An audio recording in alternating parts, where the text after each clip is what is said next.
अध्याय 2 वेदांत महिमा। आत्मा ही चेतना है, परम आनंद का अथाह समुद्र है, ज्योतियों की जाति है। आत्मा से शरीर संचालित है, शरीर से आत्मा नहीं। इस रहस्य को हमारे ऋषि मुनियों ने गहन ध्यान के अक्षणों में जाना।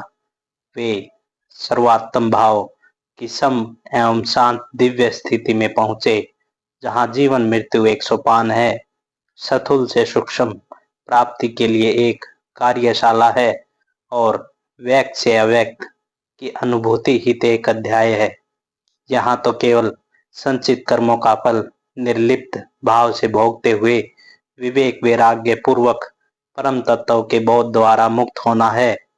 यही उपनिषदों का चरम तात्पर्य है, जिसे शास्त्र जिज्ञासा से सद्गुरु शरण में समझा जा सकता है। महर्षि याज्ञवल्क्य का जीवन दर्शन भी इसमें सहायक है। महर्षि याज्ञवल्क्य अपनी दो पत्नियों मैत्रेयी और कात्यायनी के साथ सुखमय जीवन व्यतीत कर रहे थे।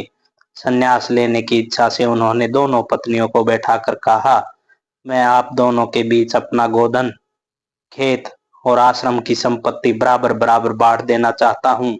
आप दोनों सुख से रहें। मैत्रेयी ने कहा, मुझे आपकी बाहरी संपत्ति नहीं चाहिए। क्या आपकी इन वस्तुओं के सेवन से मैं अमर हो सकती हूँ? इस धन में कोई सार होता तो आप ही क्यों छोड़कर जाते? ब्रह्म विद्या की जिज्ञासा सुनकर याज्ञवल्क्य प्रसन्न हुए। वे मैत्रेयी को उपदेश देते हैं कि पति पत्नी पुत्र धन लोक आदि अपनी कामनाओं एवं प्रयोजन की पूर्ति के लिए ही प्रिय होते हैं, जबकि आत्मा स्वरूप से प्रिय है। वह किसी अनात्मक संबंध से, किसी प्रयोजन से प्रिय नहीं है। प्रियतम आत्मा के लिए ही अन्य वस्तुएं प्रिय होती हैं। अतः मैत्रेयी, यह आत्मा ही दर्शन, श्रवण, मनन और ध्यान किए जाने योग्य है, जिस एक के जान लेने पर सब कुछ जाना जा सकता है। अद्वितीय आत्मा सब में रहते हुए सबसे सर्वथा असंग, अव्यय और अविकारी है। इस संबंध में उनकी समकालीन ब्रह्मवादिनी गार्गी एक विद्युत सभा में विद्वानों से आज्ञा मांगकर महर्षि याज्ञवल्क्य के दो प्रश्न पूछती है। गार्गी ने पहला सवाल किया, हे याज्ञवल्क्य, जो भूलोक से ऊपर है, जो पृथ्वी से नीचे है और जो भूलोक तथा पृथ्वी के मध्य में है, और स्वयं भी जो भूलोक एवं पृथ्वी है तथा जिन्हें भूत, वर्तमान और भविष्य इन नामों से जानते हैं, वे किससे ओतप्रोत हैं?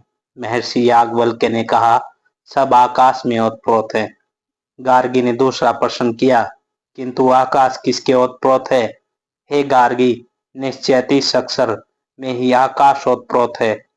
क्षुद्रादि संसार धर्मों से अतीत सर्वांतर आत्मा है, और जिसमें आकाश ओतप्रोत है वह यह अक्षर की पराकाष्ठा है।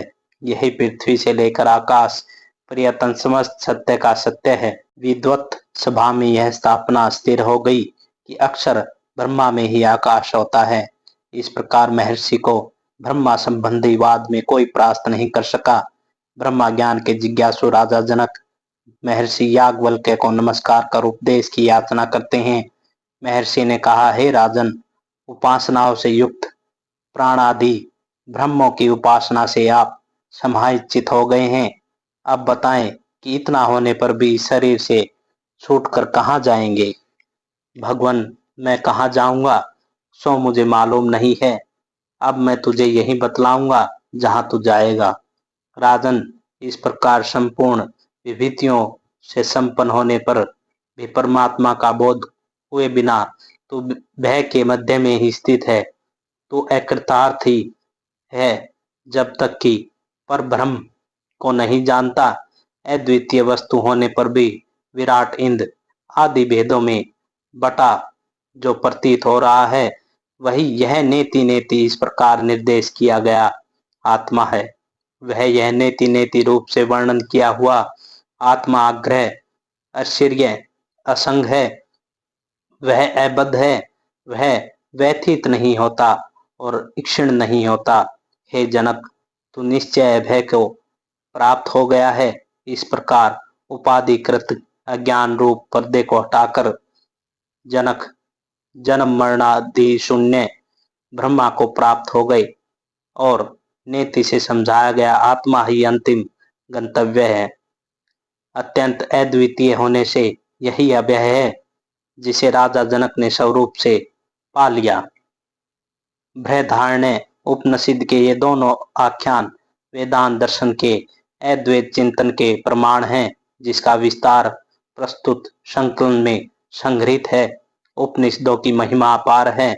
वे तो पर ब्रह्म की वाण में प्रतिमा है। जिस ब्रह्मा ज्ञान को भगवंत पाद भाष्यकार ने अपने विभिन्न भाष्यों में गहरी सजगता एवं सम्यक चिंतन के द्वारा अन्यतम विधियों से श्रवण मनन निधिध्यासन की प्रक्रिया के रूप में विकसित किया है।